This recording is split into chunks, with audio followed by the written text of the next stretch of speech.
Our job is half doing hair, half marketing yourself, right? Yep. To your clients, to online, whatever it is.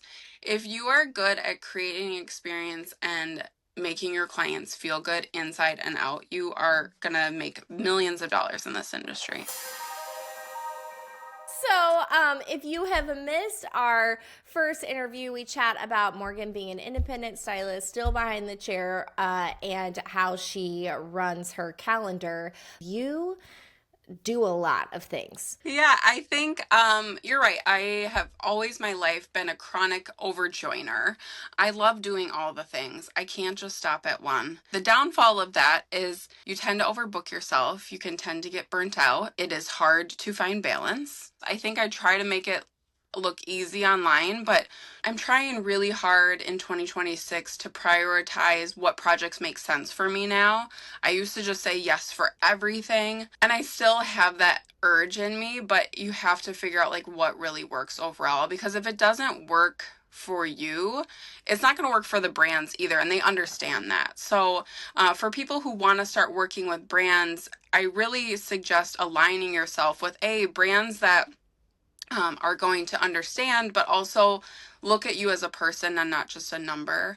I'm so fortunate the relationships with the brands that I work with, because they really, really trust me.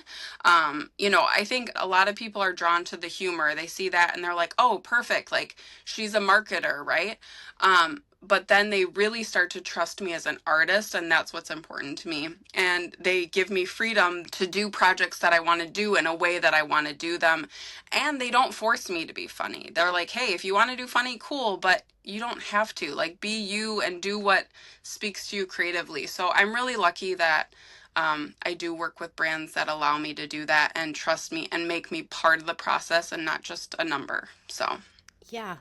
So I'm really big about like debunking the influencer concept, because I think when we live behind a screen, it's easy to put ideas in our heads that it's easier when you're an influencer, or you feel different in some kind of way and more elevated, or your life becomes different, better. And in reality, which I know you can speak to, it's another type of job. It's absolutely another type of job. And I do cringe a little every time people are like, you're one of my favorite influencers. And I was like, I'm just a hairstylist. Like, I don't want to be known as an influencer, but that's also the way of the world, Yeah. right? When you have any sort of platform, you're now an influencer.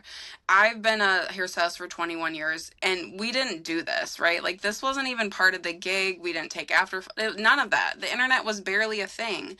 Your biggest thing as you move through this industry is to be able to adapt and evolve, right? I think there's a lot of people that are very resistant to the social media game, right? Who've been in it as long as I Mm-hmm. have.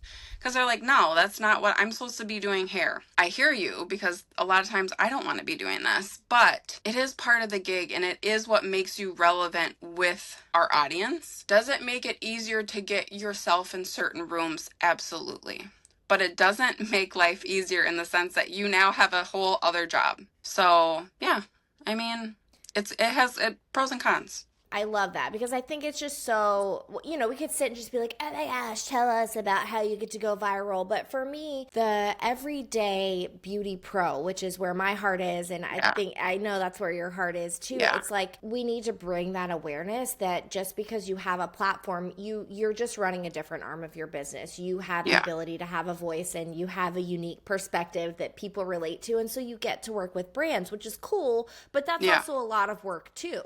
This is my favorite conversation to have with content Mm-hmm. creators, because Mm-hmm. when stylists or beauty pros are getting out of school, or they're feeling stuck and they're like, I don't know where to go, I don't know what to do, and they went to your page and Yeah. they said, oh, I need to do what Morgan is doing to get clients in my chair, what would you tell them?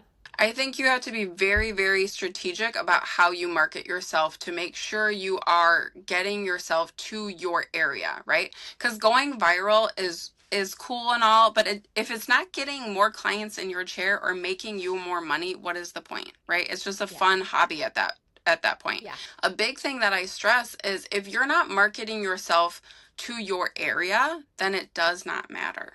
You have to be very strategic about what that looks like, whether it's the hashtags you use, where you're taking your location. I'm a big one on like work smarter, not harder. So if I know that I want to hit a certain price point, right? Like I don't take new clients, but I will take new clients if they are coming in for my full package appointment, right? So they're spending a certain dollar amount. And I'm thinking in my area, where are those people shopping? They're probably shopping at the Chanel boutique down the road, the Gucci store at the mall down the road.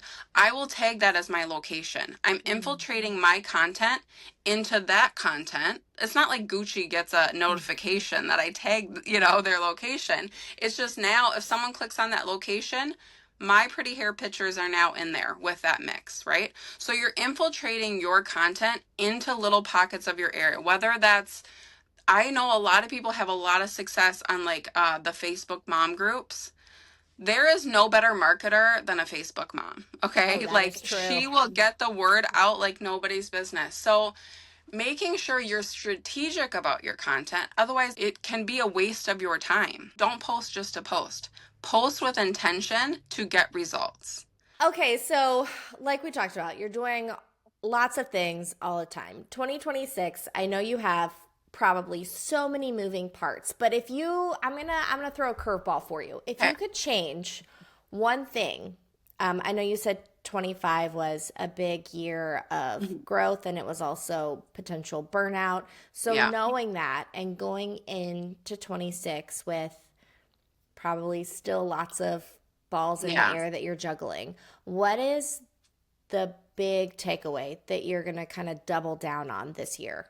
I'm really I say this and then I like booked something outside of my schedule this morning, but I am really trying to be so much more diligent about these are my availabilities and that is it. I can't extend myself further. Um, there was 2 months this year that I traveled every single week, and that is really hard Mm. on everyone, but it's hard on you as an artist mentally, physically. The airport is honestly the worst place to be. I think I'd rather go to the DMV, but it's fine. You're going to have like the most self care, we're going to call it a self care meal. Like you're going to have like a Ooh. day and Okay. you're going to order takeout or you're going to go out to dinner. I need to know exactly what this meal looks like. Like, this is like, I am filling my cup and it is going to be like, I'm going to feel rejuvenated from this situation. Where are we going or are we going anywhere and what are we having? I am a sucker for Nobu, and Oh. specifically Nobu in Vegas. I don't love Vegas, but I would fly to Vegas just to go to that Nobu. Oh, I we're mean, going to Vegas. this sounds so like bougie I and love this. stupid, but the customer for me, Nobu customer service is top notch. And for me, I don't even care how the meal is. If the customer service is good, which is also a great thing for us to think about Mhm. behind the chair. I mean, that's a whole other conversation about lack of customer service in our industry sometimes, Oh, but we're going to have that another time. Remember that because we'll have that next time. because I have a whole lot to say. But truthfully, I mean, right? Like the experience of a meal, me and my husband are big foodies. Like we don't care what we spend on a meal because it's the experience. And think about all those restaurants, that create an experience for you. Like to me, and they don't have to be bougie restaurants to have that. I've been to a lot of like mom and pop restaurants that I'm like, this was the best customer Mhm. service. Everything was homemade. It was like so delightful. That to me matters more than the actual food.